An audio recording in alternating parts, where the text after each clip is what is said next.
जिस उम्र में आज का युवा अपनी नौकरी की तलाश कर रहा होता है, जिस उम्र में आज का युवा गर्लफ्रेंड ढूंढ रहा होता है, उस उम्र में इस घर में रहने वाला एक नवयुवक फांसी के फंदे पर झूल गया। क्यों?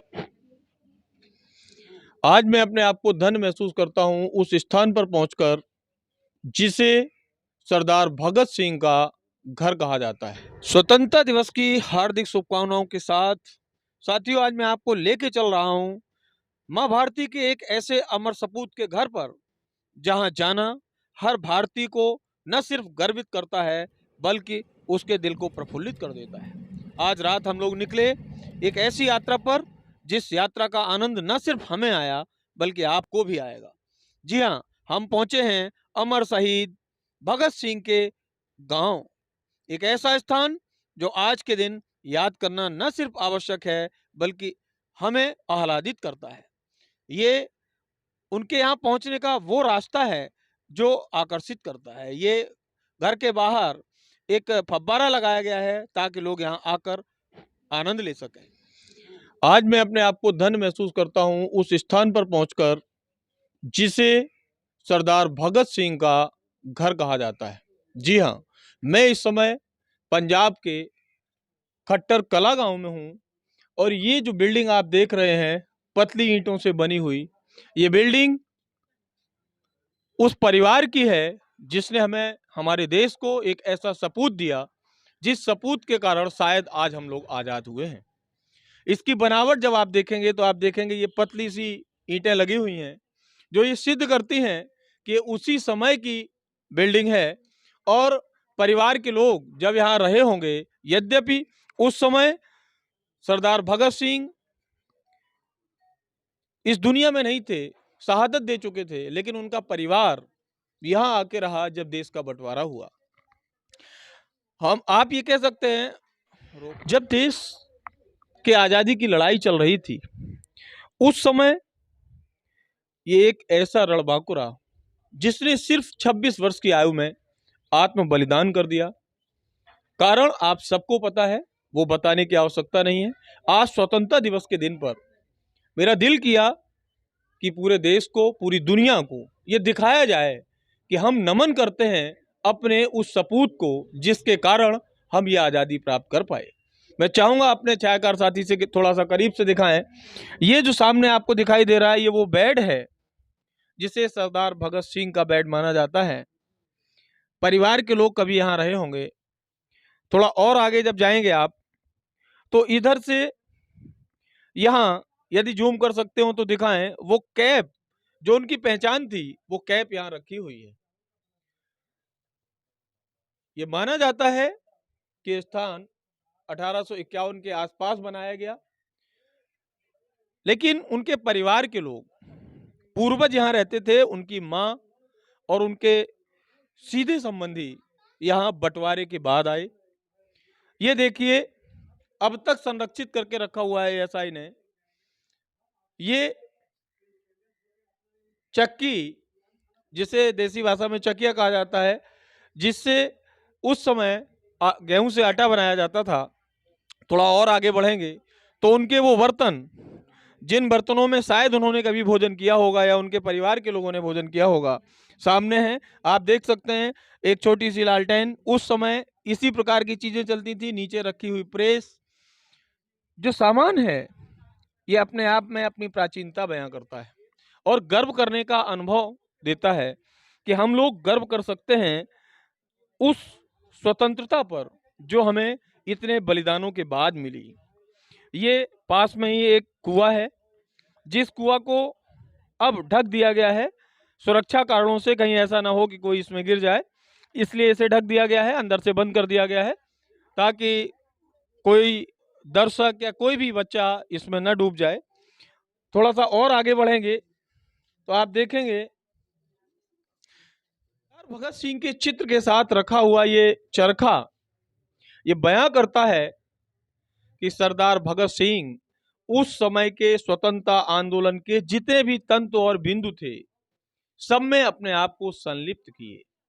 उनका प्रयास सीधा सीधा युद्ध का नहीं था, वो सीधे सीधे विद्रोही नहीं हो गए थे। उन्होंने गांधी जी का भी साथ लिया, लेकिन जब ये महसूस किया कि इस रास्ते से हमें स्वतंत्रता नहीं मिल पा रही है, तो मजबूरन उन्हें वो रास्ता अपनाना पड़ा जिससे वो देश को जगा पाए। यहां आप भगत सिंह की तस्वीर के साथ रखा हुआ चरखा, और चाहूंगा साइड में दिखाएं उनके बक्से, और दूसरी तरफ स्नान का सामान। अभी मुझे यहाँ आई हुई एक बहन ने बताया है कि ये परंपरा है पंजाबी घरों की कि एक ही कमरे में आपको सारा कुछ सामान मिल जाएगा। जिन्होंने हमें बताया था, मैं चाहूंगा उनसे बात करना ताकि दर्शक और बेहतर तरीके से समझ पाए। जी, आपका नाम क्या है? मेरा नाम रंजू मिन्हास है। आप बता रही थी कि ये परंपरा है, यहाँ की ट्रेडिशन है, उसके बारे में थोड़ा सा बताएं। क्योंकि मैं भी आदमपुर के पास गांव है ड्रोली, वहाँ से हूँ। तो मैंने अपने दादाजी के घर में देखा तो हैंडपम्प भी लगा रहता था आंगन में। और जो भी हमारी लेडीज़ होती थी और घर वाले सुबह सुबह वहीं पे स्नान करते थे, और दूसरे साइड में चूल्हा भी रहता था, और ये जैसे चारपाई है तो वो ये ट्रेडिशन है। और जो ये चरखा यहाँ पड़ा है बड़ा वाला, तो ये भी हमारे एक ट्रेडिशन है पंजाब का पुराने उस टाइम समय पे। के क्या कुछ होता था? बर्तन रखे हुए हैं, मैं चाहूंगा आप थोड़ा करीब से दिखाएं। ये बर्तन हमें याद दिलाते हैं उस समय की जब वो परिवार यहाँ रहता रहा होगा।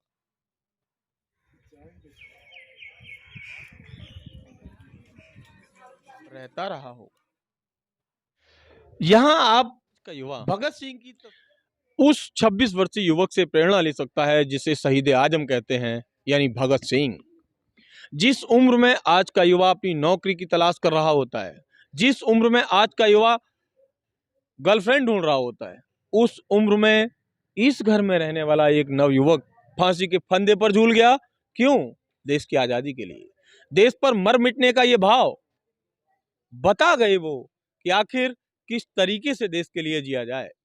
ये स्थान जो, जैसा मैं पहले कह चुका हूं, अगर इसे तीर्थ स्थल के रूप में परिवर्तित कर दिया है तो उन कृत्यों ने, उन कर्मों ने, उस डिवोशन ने, उस समर्पण ने जो भगत सिंह में अपने देश के प्रति था। साथियों, आपको ये जो अट्टालिकाएं दिखाई दे रही हैं, ये ऊपर ये छोटे छोटे कमरे दिखाई दे रहे हैं, ये कमरे दिखने में साधारण हैं, सच ये है कि ये अपने आप में असाधारण है। ये स्थान जहां मैं आज खड़ा हुआ हूं, ये एक तीर्थ बन गया है। क्यों बन गया है? आपको पता है कि इस देश को आजाद कराने में जो योगदान उस 26 वर्षीय युवक का रहा जिसका नाम भगत सिंह था, शायद उस योगदान को ये देश कभी भुला नहीं सकता।